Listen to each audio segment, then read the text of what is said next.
ನಾಳೆ ವೇಣುಗೋಪಾಲ್ ಮತ್ತು ನಾನು ಒಂದೇ ಕಾರ್ಯಕ್ರಮದಲ್ಲಿರ್ತೀವಿ. ಮಂಗಳೂರಿನ ಕಾರ್ಯಕ್ರಮದಲ್ಲಿ ವೇಣುಗೋಪಾಲ್ ಅವರನ್ನ ಭೇಟಿ ಆಗ್ತೀನಿ ಅನ್ನೋ ಮಾತನ್ನ ಮುಖ್ಯಮಂತ್ರಿ ಸಿದ್ದರಾಮಯ್ಯನವರು ಹೇಳಿದ್ದಾರೆ. ನಾಳೆ ಹೌದು ಒಂದೇ ಫಂಕ್ಷನ್ ಅಲ್ಲಿ ಇರ್ತೀವಿ. ವೇಣುಗೋಪಾಲ್ ನಾನು 3ನೇ ತಾರೀಕು ಒಂದು ಫಂಕ್ಷನ್ ಇದೆ ಮಂಗಳೂರಿನಲ್ಲಿ. ಆ ಫಂಕ್ಷನಲ್ಲಿ ನಾನು ವೇಣುಗೋಪಾಲ್ ಅವರು ಕೂಡ ಇಬ್ಬರು ಅತಿಥಿಗಳಾಗಿ ಹೋಗ್ತಾ ಇದ್ದೀವಿ.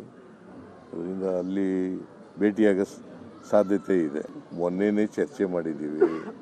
ಹೈಕಮಾಂಡ್ನವರು ಏನು ಹೇಳ್ತಾರೆ ಅದರಂತೆ ನಡ್ಕೋಬೇಕು ಅಂತ ಹೇಳಿದ್ದೀವಿ. ರಾಹುಲ್ ಗಾಂಧಿ ಏನು ಡಿಸಿಷನ್ ತಗೋತಾರೆ ಅದರಂತೆ ನಡ್ಕೋಬೇಕು ಅಂತ ಮೊನ್ನೆನೇ ಚರ್ಚೆ ಮಾಡಿದ್ದೀವಿ.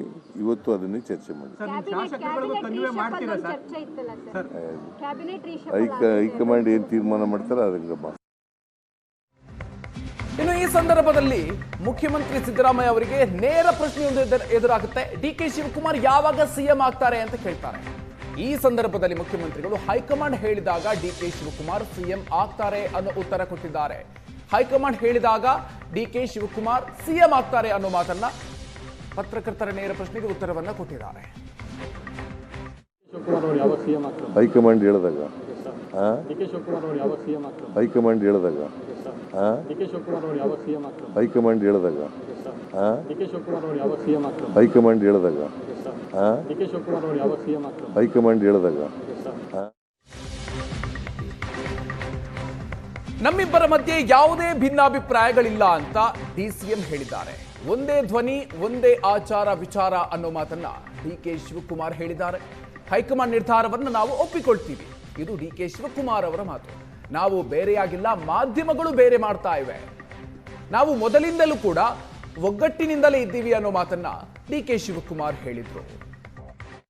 ಬೇರೆ ಬೇರೆ ಯಾರು ನೋಡ್ರಿ ಒಂದ್ ಹೇಳಪ್ಪ, ಇಲ್ಲಿ ಯಾರು ಬೇರೆನೂ ಇರ್ಲಿಲ್ಲ, ಏನಿಲ್ಲ. ನೀವು ಬೇರೆ ಮಾಡ್ತಾ ಇದ್ದೀರಾ.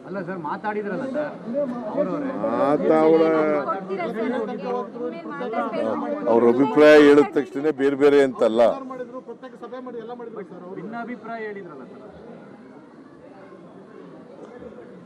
All our MLAs are united. Unitedly will face the opposition.